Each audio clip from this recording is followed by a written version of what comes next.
Honorable. Yes, sir. Let's now narrow it down. Okay, sir. To politics. Yes, sir. You are going for the AMAC Chairmanship. Yes. Under YPP, yes. Young People's Party. Yes, sir. What are those things you saw in AMAC that need correction? Or are you just going to occupy an office? Yes, sir. So, thank you for that question. I've been asked that question a lot of times, and I think it's a question that is generally put out to aspiring candidates for that office or any office. The first thing is that I've been in AMAC for over 20 years, and I've seen the decline of infrastructure within the city.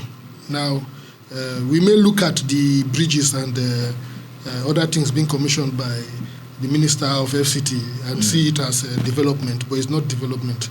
It's really an aspect of development. So, but when you now come down to the grassroots itself, you know, where the local government or the area council itself is saddled with responsibility, you see that we're actually in a humanitarian crisis.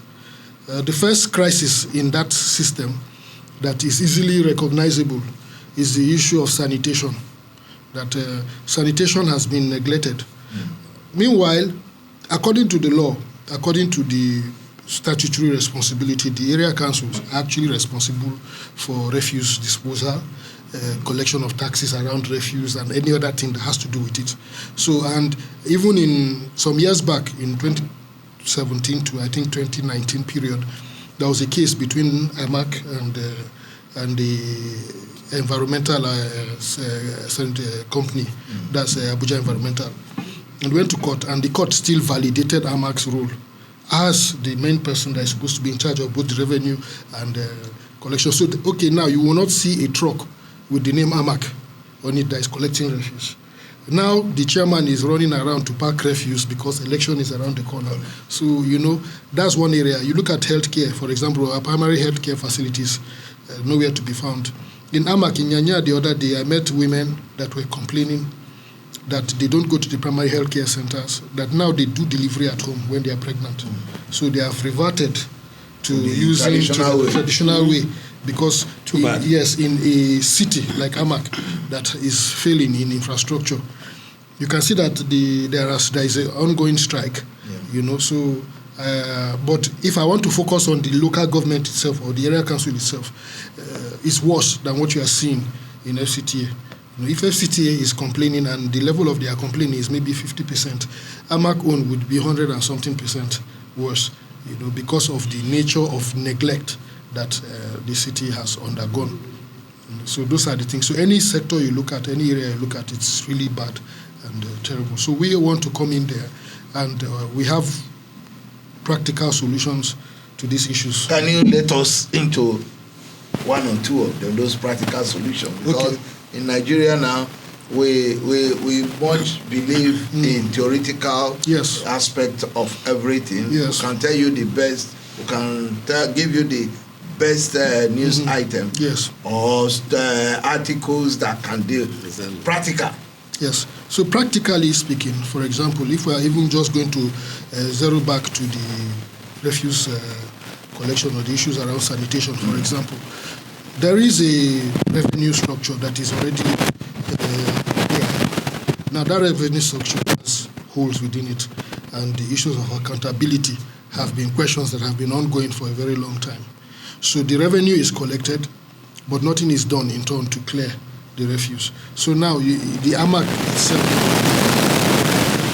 while there is going to be saddled with that responsibility, collect the taxes that are collected and then redirected, those services are not redirected. So that's why I said that the solutions are practical. Put trucks out there. Being so doing, you are creating employment opportunity for people. Yes. You will put people on the road. There are many AMAC staff or local government area council staff, as the case may be with FCT, that are actually redundant. not because they don't want to work, but because the system of administration that has been in place has made them redundant. Because we fail to bring in the quality of people that can engineer the process and ensure that these whole processes are fulfilled. So that is it. It's just the quality of leadership that is there, that is not having the political will to even address these issues. The other day, the chairman of the local government, issue of security now, said that it is not his business. That's AMAC. That is not his business to do anything about security. And I was shocked when I heard that statement from somebody who is seeking of a local government, telling us that BY has a department, he receives security reports. What are the security reports for? Is it for garnishing a stable?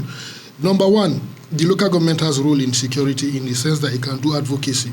It can create awareness for the people. Things like average citizen in Nigeria does not understand what we call situational awareness. If you come into an environment, how do you identify a vehicle that is one chance? It is easy if you know what to look for. If you create awareness to people. And once they know, of course, that people know, anything you shed light on, people tend to it tends to run away and look for other opportunities to express itself. Information sharing, creating proper bus stop and places, regulating the taxis and vehicles that work within that area where you already are collecting revenue. So what is the revenue for if you cannot also regulate the quality of the vehicles and the individuals that are driving them? And so there are so many areas that the local government has a role to play. So, but like I said, the incumbent clearly has no idea what they are doing. Yes, sir. I once remember the question Dr. Okadibo asked one of my colleagues. Okay, sir. When he was coming to ask his hand for support. Yes, sir. He said, where do you come from? Yes. Where do you get the experience? The way you are talking. Yes, sir. It seems that you are sound. Yes, sir. So what's your background? Okay, yes. So I have a background in international development with specific emphasis in community development initiatives, not just in Nigeria, but across West Africa. So as a result, I'm fluent in both English and French. And people can speak pidgin French. So as a result, part of the work that we have done, include projects by what we call DFID. And some of those projects include mostly community development initiatives, issues around infrastructural development and other things. So that background is what I'm bringing to this field. That's why I view AMAC problem, the area council problem, as a humanitarian crisis that needs urgent attention. It doesn't need long drama and other plenty talk. If there is refuse, clear it. If the hospital is not equip it. The resources are there to do all these things. Thank you, Honorable. Thank you, sir. We now look at this program. Yes, sir. We call it the Hard Truth. Yes, sir.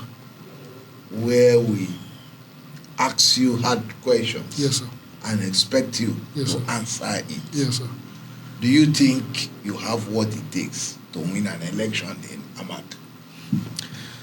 Yes, I believe I have what it takes to win an election in AMAC. And if I didn't believe so, I wouldn't embark on this journey.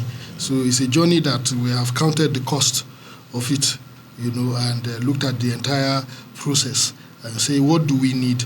We know in AMAC, yes, from the viewpoint of resources, in terms of monies and all that, we know that we are going against an incumbent who has the so-called power of incumbency. All they are just saying is that they have access to government posts, to do whatever they want to do. But the issue with the incumbent is that the focus of their campaign is too narrow, because the focus is tribal, indigenous. The focus is on money. And so the problem with that kind of focus is that there are people like you and I and many others who live in AMAC, whom you are not going to give 1,000 at the polling unit to tell what you want, to fix what to choose, to make a choice in your favor, but rather we want to discuss issues and ask questions like you're asking questions today, to interrogate the individual going for the office, to know whether this person has what it takes or is able to say anything. And true to your character, today's line of questioning is not scripted. So anybody coming to this place is like coming to the lion's den. Yes, Honorable. That has to lead to the question I want to ask you now. Yes, sir. You have been collaborating. Yes, sir. With stakeholders, yes, sir. coaches, yes, sir. youth. Yes, sir. Most of these chairmen, yes, youth, yes, sir. when they get to power, they abandon the youth. Yes. Especially in the area of sports. Yes. Are you promising, if you are voted into power, yes, you remember the youth and carry them along? He's a youth. Yes. He's a youth, I know. Yes. So essentially, the reason my candidature is different from the average candidate, if you take a proper poll of the candidates running on this same ballot, you will find that first of all, I'm working with a base that is essentially my community. So which means that when you speak to a particular base, the base is your foundation. So, and the reason why many politicians don't have longevity is that when they get into the office, the paraphernalia of government and other things covers their eyes, and then they forget that there is a foundation on which they came from. So that is why in AMAC, you don't get re-elected, because a lot of times they come and forget that base and play to the gallery and play with politicians, and they become power drunk.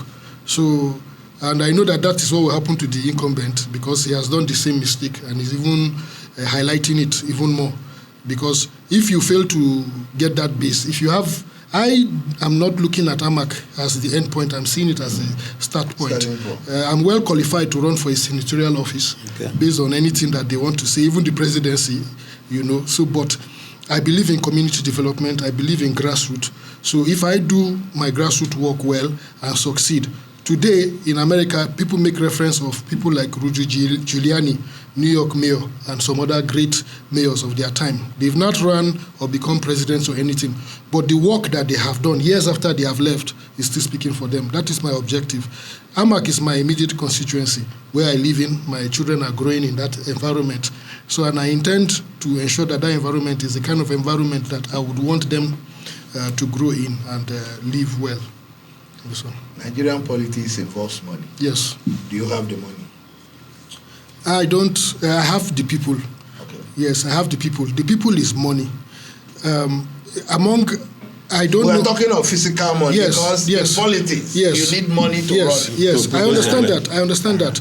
And where I make reference to the people, essentially, is because my ambition or the objective of this campaign is more driven, is firstly youth driven, and secondly it's community driven, in the sense that I'm not alone in my aspiration. So it means that within that system, we're able to galvanize ourselves to do the needful. We know that technically speaking, or even directly speaking, that we may not match the incumbent with resource to cash, like I mentioned earlier on, but we have credibility, and that the little that we have, we're able to make do with it and still have more impact, or still have enough visibility to make the incumbent and the other parties to be wary of us. If anybody is not wary of us, they are only lying on the pages of newspaper, but they have sleepless nights, because we go into areas where we don't really spend anything other than the money that we put fuel in our cars and some little publicity here and there, and we still get the same crowds that they pay money for. So imagine if we had a fraction of what they had, what we would do. So, and already in Nigeria, in the last election cycle, it has shown that Nigerians are looking for credible people. So when the Labour Party movement happened, it was an eye-opener for a lot of people. Now, unfortunately, Labour Party is not on the ballot this time around. I won't say fortunately, because I cannot wish them bad. But they are not on the ballot. Doesn't mean that the people will not still rise up to make a decision on the quality of the people that they want. On this ballot, I'm not running on the recognition of a party or an individual. I know there are people leaning to Peter Obi to push their popularity. I know there are people leaning to the ruling power to push their popularity. I know there is a candidate that looks like a former president that is out there. And each time I see him, I feel traumatized because of what we have been through under that system. So I am genuine in my aspiration. We are not targeting, we are not portraying something that has been there that has failed us. We are coming out and saying that, look, it is time to take the bull by the horn. That YPP, in its inception and foundationally, is a grassroots system. Bishop Amakri, who is the president of the party, is a grassroots person. We have Obafemi Ajilore, who is also a grassroots person. So we speak to our base. We are speaking to FCT, AMAC, as our base and the environs, that look, we are coming out with credibility. If there is anything called street credibility, we have it. So we can go into any space and anywhere. You see, I came here today, no paraphernalia, no sirens, nothing. But there are a lot of these candidates, they can't do that.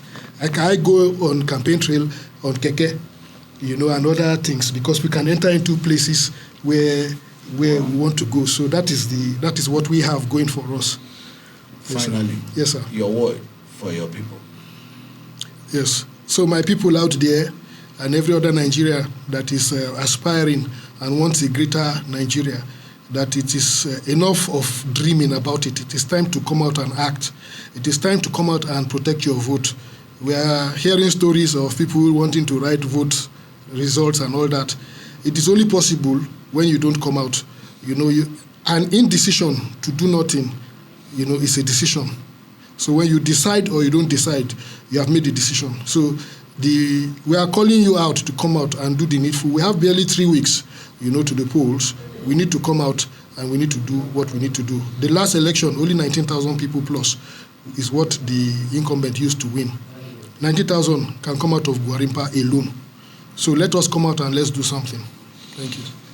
Thank you, Honorable Robert. Thank you, sir. Madaki. Thank you, sir. Welcome. Yes, sir.